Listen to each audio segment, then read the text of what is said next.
آخری زمانے میں سب سے بڑا حربہ جو شیطان کا حربہ ہوگا وہ قبح گناہ کو ختم کرنا، گناہ کو نارملائز کیا جائے گا۔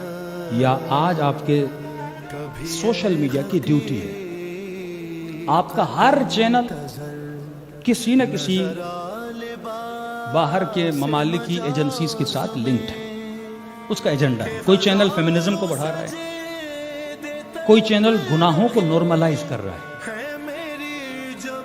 مثال کے طور پر ایک جوان ایک نامحرم خاتون کے ساتھ تعلق رکھتا ہے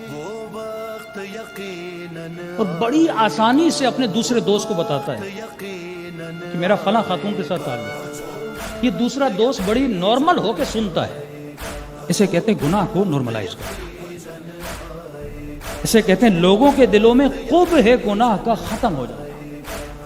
جناب سیدہ کی کیا صفت ہے؟ ترتعش وجود ہوا، بی بی جب سنتی تھی اللہ کی نافرمانی بی بی کا وجود کانپتا تھا۔ امام حسن کے چہرے کا رنگ زرد ہو جاتا۔ مولا علی جب دیکھتے ہیں طواف کرتے ہوئے کوئی جوان کسی نامحرم خاتون کو دیکھتا ہے تو اس کے چہرے پر مولا تھپڑ رسید کرتے ہیں۔ مولا کا چاہنے والا آ کر مولا کے سامنے اقرار کرتا ہے کہ میں نے چوری کی ہے، مولا فرماتے اس کو باندھو اور اس کی انگلیاں کاٹ دیتے ہیں۔ ایک فضیلت کا نقطہ باہر جاتا ہے، پھر آتا ہے ایک معجزے کے ذریعے سے مولا پھر اس کی انگلیاں ملاتے ہیں۔ اس میں کوئی معافی نہیں ہے، اپنا ہو یا غیر ہو، کیونکہ وہ غیرت اللہ ہیں، ہم سے زیادہ ان کو خدا سے محبت ہے۔ اور اگر کوئی اللہ کی نافرمانی کرتا ہے تو علی بن ابی طالب کو غیرت آتی ہے۔ یہی غیرت ایک مومن کے وجود کے اندر ہونی چاہیے، لیکن معاشرہ جو کر رہا ہے وہ گناہ کو کیا کر رہا ہے؟ نارملائز کر رہا ہے۔ ایسے ڈرامے بنائے جاتے ہیں، تعلقات دکھائے جاتے ہیں۔ سب سے بڑی سزا جو اسلام میں دی وہ کس گناہ کی سزا؟ وہ گناہ ہے زنا کی سزا۔ اور کون سے زنا کی سزا؟ کہ ایک انسان شادی شدہ خاتون کے ساتھ تعلق بنا۔ لیکن آپ ڈراموں میں دیکھتے ہیں اور یہ کہا جاتا ہے کہ ہم چاہ رہے ہیں کہ مردوں کے اندر سے ٹالرنس پیدا کریں، جب یہ دیکھے خاتون کو یہ ایسا عمل کرتی ہے غصے میں نہ آئے، یہ اس پہ ہاتھ نہ اٹھائے، بڑا نارملائز ہو کے اس خاتون سے بات کرے، اگر تم میرے ساتھ رہنا نہیں چاہتی ٹھیک ہے میں تمہیں طلاق دے دیتا ہوں۔ یہ بے غیرتی کا عالم ہے، یہ گناہ کی قباحت کو ختم کرنے کا عالم ہے۔ آج یہ ہو رہا ہے، آپ کے ڈراموں میں ہو رہا ہے، آپ کے بچے آپ کے جوان اسی ڈراموں پہ بیٹھ کر دیکھ رہے ہیں، اور دیکھنے کا اثر یہ ہوتا ہے بالکل اسی طرح جب دکھایا جائے ڈرامے میں کہ ایک شخص شراب پی رہا ہے اور نیچے صرف لکھا جائے کہ شراب نوشی منع ہے، لیکن دکھا تو رہے ہو نا، وہ ریپیٹڈلی سین کو دیکھ رہا ہے، اور دیکھنے سے کیا ہوگا؟ کل یہ شرابیوں کی محفل میں بیٹھے گا، اسے برا نہیں لگے گا، کل یہ بے حیاؤں کی محفل میں سے برا نہیں لگے گا، کل یہ بے غیرتوں کی محفل میں بیٹھے گا برا نہیں لگے گا۔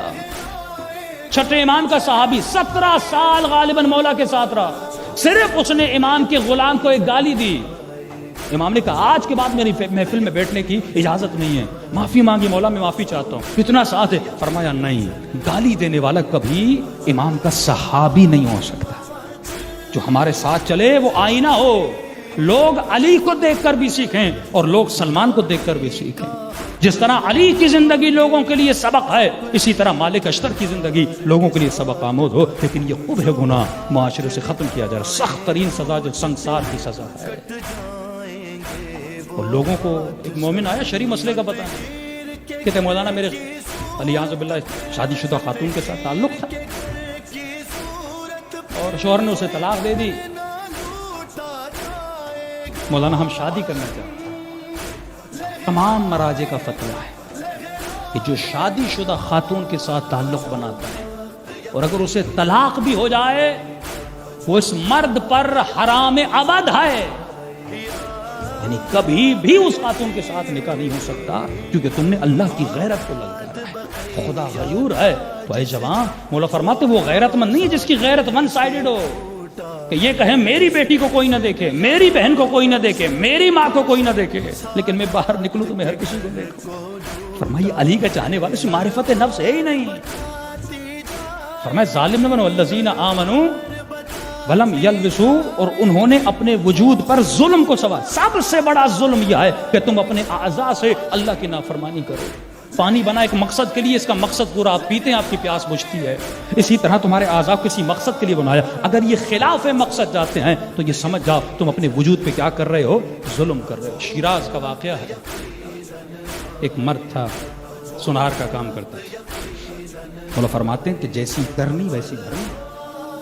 یہ مت سمجھنا کہ تم کسی کو دیکھ رہے ہو تمہارے ناموس کو کوئی نہیں دیکھے. اگر یہ سوچ بن جائے نا کہ اگر میں کسی کی ماں بہن کو دیکھ رہا ہوں کوئی میری ماں بہن کو دیکھ سکتا ہے, اگر غیرت مند ہوگا کبھی بھی آنکھوں کو بلند نہیں کرے گا.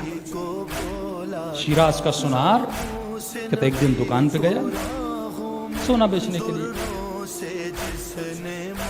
25-30 سال سے ایک شخص تھا, غلام تھا, ان کے گھر میں پانی لاتا تھا. پہلے پانی بہت دور ہوتا تھا, دور دراز علاقوں سے پانی لایا جاتا تھا. تو ایک دن اب بوڑھا ہو گیا, یہ سونار اپنے دکان پر تھا, خاتون گھر میں اکیلی تھی. یہ پانی لے کر آیا, اس پر شیطان نے غلبہ کیا, اس نے اس خاتون کی کلائی کو پکڑا. خاتون نے چیخا اللہ اکبر, خوف خدا کرو, اتنے سالوں سے ہمارے در کی غلامی کر رہے. اس کے دل میں خوف پیدا ہوا اور اس نے خاتون کا ہاتھ چھوڑا اور گھر سے چلا گیا. یہ مومنہ تھی, اس نے مولا کا ایک فرمان پڑھا ہوا تھا. جب اس کا شوہر واپس آیا, رات کو اس نے شوہر کو بٹھایا, رونے لگی, کہا کہ زندگی اس غلام کی گزر گئی, اس نے کبھی بھی ہاتھ نہیں بڑھایا میری طرف. کہا کیا ہوا؟ کہ آج اس نے میری کلائی کو پکڑا. شوہر پریشان, تب پھر خوف خدا آیا, چلا گیا. لیکن تو مجھے میرے ایک سوال کا جواب دے, تجھے قسم ہے علی ابن ابی طالب مولا کا چاہنے والا ہے, یہ بتا آج تم نے کوئی خطا کی تھی؟ آج تو نے کوئی گناہ کیا تھا؟ سر جھکاتا ہے, کہتا تم نے قسم دی ہے, بتاتا ہے. کہا آج دکان پہ خاتون کنگن لینے آئی تھی, شیطان کا غلبہ ہوا. میں نے خاتون کو کہا اپنے ہاتھ تو میں پہناتا ہوں. کب پھر خوف خدا میں نے ہاتھ چھوڑ دیا. کب وہاں تم نے ایک نامحرم کے ہاتھ میں ہاتھ ڈالا, یہاں تمہارے ناموس کے ہاتھ میں کسی نے ہاتھ ڈالا. تو دنیا کا حساب یہیں پہ پورا کر دیتے ہیں. فرمایا اے مومن غیرت مند بن. اور یہ غیرت تب آتی ہے جب کم از کم انسان دن میں زیادہ نہیں, علماء کے لیے 200 صفحے, لیکن جو عام لوگ ہیں کم از کم 20 صفحے معرفت النفس کا علم حاصل کریں کہ یہ نفس مجھے گمراہ کیسے کرتا ہے, یہ اللہ اور اہل بیت کے راستے سے مجھے کیسے ہٹاتا ہے, یہ کبھی مجھے غصے میں لاتا ہے. 2 طرح کے لوگ ہیں, کیا حالات تیرے اوپر حاوی ہیں یا تو حالات کے اوپر حاوی ہے. اگر تو حالات پہ کنٹرول کر رہا ہے تو علی والا ہے. حسین بن علی نے حالات پہ کنٹرول کیا, لیکن اگر تو کوفیوں کی طرح حالات میں بہتا ہوا جا رہا ہے تو مولانا یہ فیشن ہے, مولانا یہ کہا جا رہا ہے, مولانا ٹی وی میں یہ دکھایا جا رہا ہے, لوگ یہ پہن رہے ہیں, اگر تو حالات کے ساتھ جی رہا ہے تو کر رہا ہے مچھر کی طرح ہے. فرمایا المؤمن کا جبل الراسخ, مومن پہاڑ کی طرح ہوتا ہے, وہ یہ نہیں دیکھتا زمانہ کیا کر رہا ہے, وہ یہ دیکھتا ہے امام زمانہ کیا کہہ رہے ہیں.